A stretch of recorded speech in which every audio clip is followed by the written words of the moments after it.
Currency నోట్లపైన Gandhi బొమ్మ ఉన్నది, అంబేద్కర్ బొమ్మ కూడా పెట్టాలి. ఎందుకంటే దేశంలో ఉన్నటువంటి మహనీయుల యొక్క గుర్తింపుకు ఇవ్వాల్సిన అవసరం మనకు బాధ్యత కాబట్టి వాటిపైన అంబేద్కర్ బొమ్మ కూడా పెట్టాలని చెప్పేసి ఈరోజు ప్రెస్ మీట్ పెట్టడం జరిగింది. మనతో మాట్లాడడానికి ఇప్పుడు సుమన్ ఉన్నారు, ఒకసారి మాట్లాడడం. నమస్తే అన్న, నిజంగా పెట్టాల్సిన అవసరం ఉంది, దానికి ఒక కరెన్సీగా తీసుకురావాల్సిన అవసరం ఉంది. మీరు ఇప్పుడు మూవ్మెంట్ స్టార్ట్ పెట్టారు, దీనిలో సక్సెస్ అయ్యే అవకాశం ఉందన్న? ఎస్, 100%.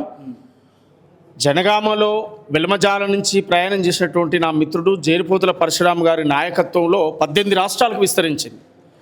ఆయన రాత్రి పగుళ్ళు తిరిగి కష్టపడి ఒక మహోత్తరమైన ఉద్యమాన్ని మొదలుపెట్టాడు. ఈ ఉద్యమం ఢిల్లీ స్థాయిలో, పల్లె నుంచి ఢిల్లీ వరకు చేరింది, పాలకుల వరకు కూడా చేరింది, ఆర్బీఐ వరకు కూడా చేరింది. ఈ ఉద్యమం చర్చ నడుస్తుంది, ఓ చర్చ మొదలైంది. అందువల్ల దీన్ని ఇప్పుడు వదిలేదు లేదు. ఇక కష్టపడి ఒక్కడిగా మొదలైంది, ఇది వేలాది మందికి తయారైపోయింది, లక్షలాది మంది కదిలిచ్చేటువంటి పరిస్థితి. అందువల్ల ఇది సక్సెస్ అయింది అనేటువంటి విశ్వాసం మాకుంది. దీన్ని సాధించుకోవడమే మా ముందున్న లక్ష్యం. ప్రస్తుతం ప్రత్యేక తెలంగాణ ఏ ఆటపాటలతో సాధించామో, ఎస్సీల ఏబిసిడీల వర్గీకరణ ఏ ఆటపాటలతో సాధించామో, అనేక ప్రజా ఉద్యమాల ద్వారా, పోరాటాల ద్వారా అనేక సమస్యలు పరిష్కారమైనయో, దీన్ని కూడా ఒక పోరాటం చేయడమే, ఒక మూమెంట్ తీసుకురావడమే. ఈ మూమెంట్ తీసుకురావడం కోసం మేము కౌలు కళాకారులుగా కూడా జేరిపోతుల పరశురామ్ గారికి మా నాయకత్వంలో మేమంతరం సంఘీభావం తెలియజేస్తూ ఉన్నాం. మా సారథ్యంలోనే దుమ్దాం కూడా నిర్వహిస్తూ ఉన్నాం. దీన్ని పెద్ద ఎత్తున మూమెంట్ చేసి పల్లె నుంచి ఢిల్లీకి పోయినాం. ఢిల్లీ నుంచి మళ్ళీ పల్లెలకు వచ్చైనా కదిలిస్తాం, కానీ వదిలిపెట్టాం. పల్లె నుంచి ఢిల్లీకి ప్రయాణమైనాం, ఢిల్లీ నుంచి మళ్ళీ గ్రామాలకు విస్తరించి మళ్ళీ ప్రజలను ఇంకా మేల్కొల్పుతాం, కానీ వదిలిపెట్టాం. అనుకున్న లక్ష్యం రీచ్ అవుతాం. ఇక్కడ కేంద్రంలో బీజేపీ పార్టీ అధికారంలో ఉంది, సాధ్యమయ్యే పని అంటారు? ఎస్, 100%. రాష్ట్రంలో కాంగ్రెస్ ప్రభుత్వం ఉంది.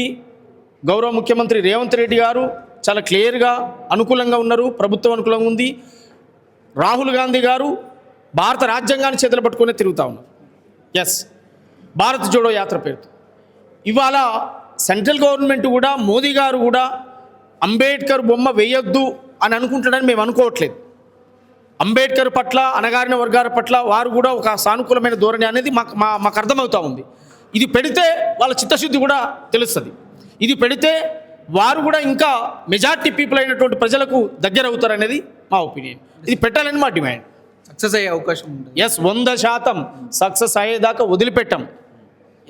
ఒక పాటతో ముగించుకుందాం. ఎస్. మహనీయులకు వందనమో, మహజనులందరి వందనమో, బీద సాదల వందనమో, పూరు బిడ్డల వందనమో. మీరు పుట్టినంకనే మానవ జాతిని, మీరు పుట్టినంకనే మానవ చరితను తిరగరాస్తిరయ్యా.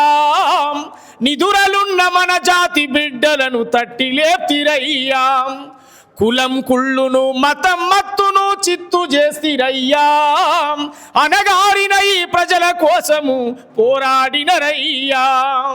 మహనీయులకు వందనమో, మహజనులందరి వందనమో, పీద సాదల వందనమో, పోరు బిడ్డల వందనమో.